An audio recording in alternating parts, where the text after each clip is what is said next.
I think that my studio practice is a traditional practice in the way that I have a studio that I go to every day like my job. It was a place where the magic happened. It's a place that I like to keep organized in a certain way, but that it can shift from one kind of task to another. I can, in that space, explore a particular material in many ways to test its potency in different states. And by doing this every day on a regular basis, I'm able to create an arena in which one type of material may become transformative and not only transcend its material base, but provide a window into transformation that can inspire. On the other hand, there are ways that my work is clearly non-traditional. I try to use materials that are very ubiquitous, things that are in everyday life.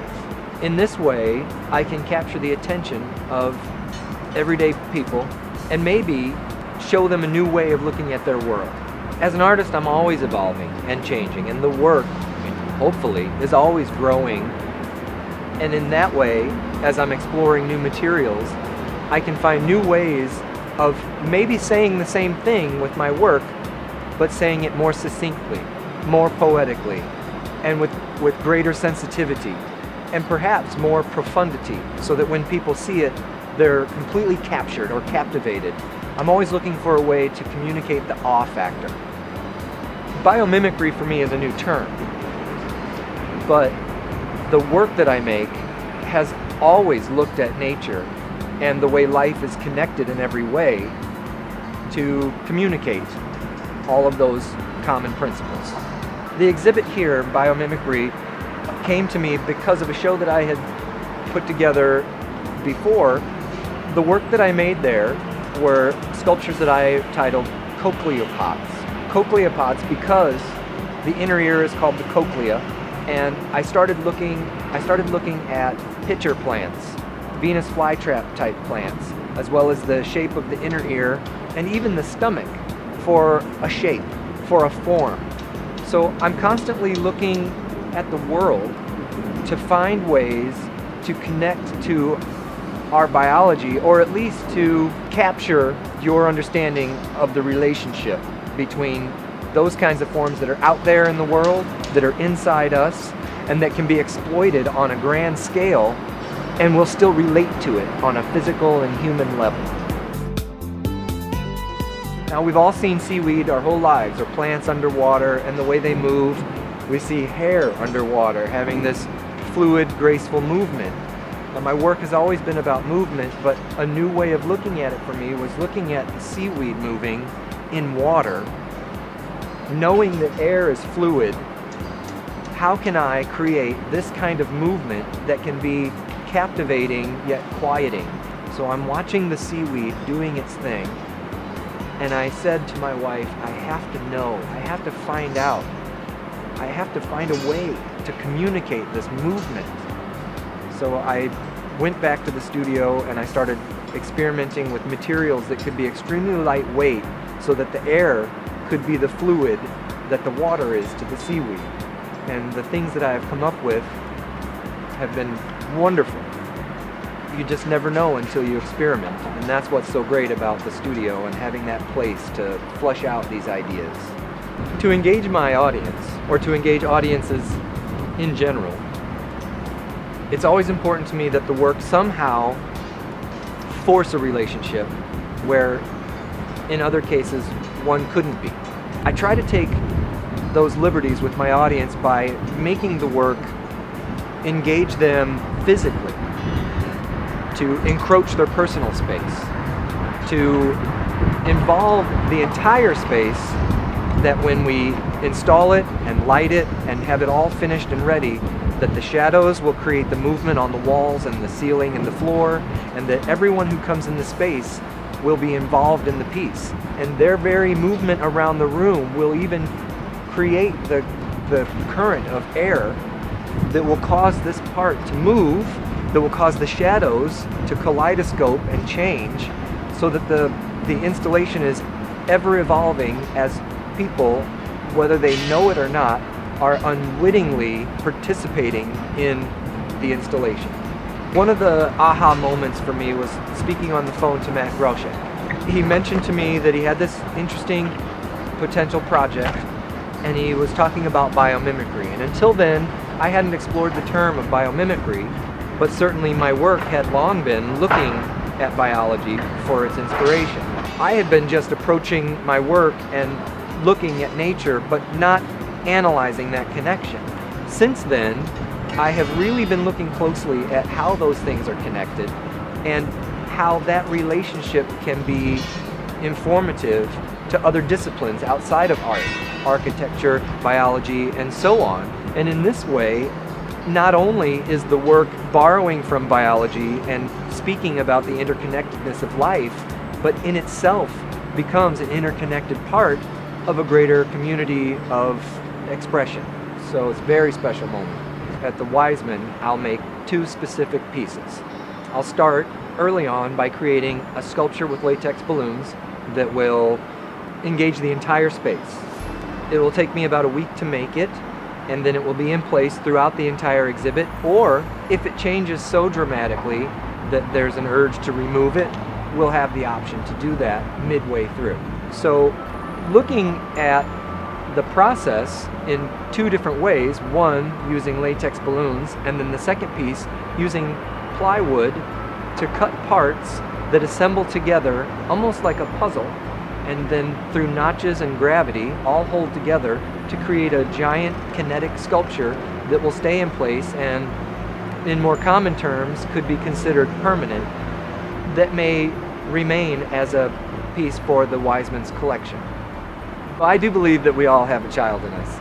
I believe that it's always there, and that's our pure being deep inside. And as we get older, we lose track of that. We have to be grown-ups, so we have to make prudent decisions. So we have to take a leap of faith every day, and it's not always easy to do that. But that's something that I hope to try and keep doing the rest of my career. They told me that they were going to be doing an exhibit here based on the idea of work that's inspired by biology, working with an artist, Jason Hackenworth, who had already agreed to be part of the exhibition. They really wanted to involve the university somehow. I think it's a great opportunity to have Jason Hackenworth as part of this exhibition. He's actually going to come into our classroom and critique the student work. And the students are also going to go into the Target studio and kind of look at some of the work that he's doing, and there's going to be a healthy kind of back and forth. Neil and I got the opportunity to meet with Jason last week, and I think there's a mutual kind of excitement about working together. I never really knew anything about biomimicry until I was introduced to the Biomimicry Institute. And of course, Janine Benyus, who literally wrote the book on biomimicry and founded the Biomimicry Institute, has consulted with me personally on the development of the course. I think it's incredibly exciting what the Institute is doing. They have these workshops in remote locations around the world, places in the Caribbean and places in Montana, and they bring together scientists and engineers and designers from all kinds of different disciplines, biologists, and they learn in these amazing kind of primitive environments through observation, just observing what's going on and then tackling really tough problems that are facing the world today. Really interesting about having Jason Hackenworth in the same space as the student work is that I think Jason takes a much different approach to work that's inspired by biology than the students will, and I think that they can learn and grow from seeing other ways that people learn from biology. My first reaction to Jason's work was how delightful and playful it is. I love that dimension of it, and it certainly is biologically inspired. You can see that clearly in the work, but there's a wonderful spirit to it and energy to it that I think the students will love, and I've enjoyed too. What I think is interesting about Jason Hackenworth using balloons to develop these bio-inspired pieces is that the balloons themselves have these kind of biological characteristics. They have a kind of a membrane to them. They have certain geometries that are dictated by the membrane. And by using round balloons versus cylindrical balloons, you can really start to have a nice dialogue with the biologies that inspire it in a way that other materials wouldn't lend themselves to. Biology has influenced architecture for actually a very long time, and only recently has it been labeled as biomimicry. There are architects like as famous as Frank Lloyd Wright who have been inspired by biology, specifically in Wright's case, by certain plant life. His mentor, Louis Sullivan, also highly influenced by the patterns and rhythms in nature. So there's a huge kind of history of architects being inspired by biology. The students certainly will engage in an active discovery throughout the entire semester, and one of the principles that Janine Benyus talks about in her book is this idea of quieting your cleverness. And it's this notion that you, as a designer, don't necessarily need to put out a solution to a problem immediately. You need to really listen to what a problem is telling you as a designer. Listen to the biology and how the biology is solving that problem, and let the design solution sort of percolate up from the top. That certainly involves a great deal of observation, of learning, of letting yourself be immersed in the biology that you're looking at. And I think you almost have to return to a kind of a childlike state of mind in that type of an endeavor. But I think it's healthy for young designers to do that.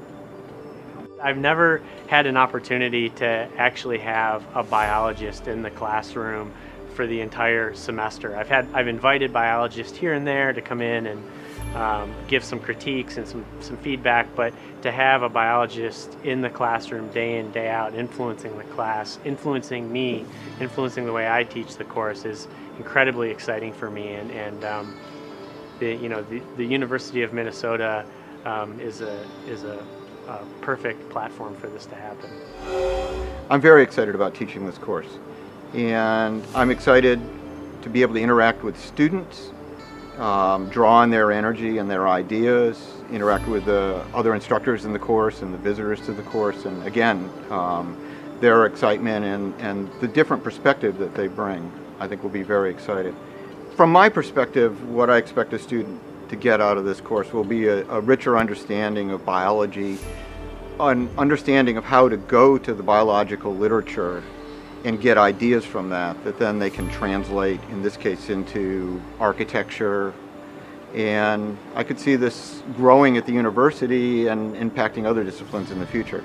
I met Jason a week ago. I became aware of Jason when Mark explained the course to me a couple months ago. And I've gone and looked at Jason's work on the internet, and it is bio-inspired art, and I'm very excited about having an artist come into the course, critique the work, and bring an artistic view of biology and see how an artist thinks about biological processes and also how it inspires him artistically. One of the things that I found interesting from a biologist's perspective is how biology has inspired Jason's art. And to take it a little further, one of the things that surprised me about it was when he started talking about the lifetime of the sculptures, how over time they lost air and collapsed. One of the things I've done to learn about biomimicry is read some course books on biomimicry, go to the Biomimicry Institute's website and look at their website and the material that's there. And then in addition, I mean, I think every biologist is aware of biomimicry. I mean, as a biologist, you want people to be aware of biology, you want them to take advantage of biological knowledge.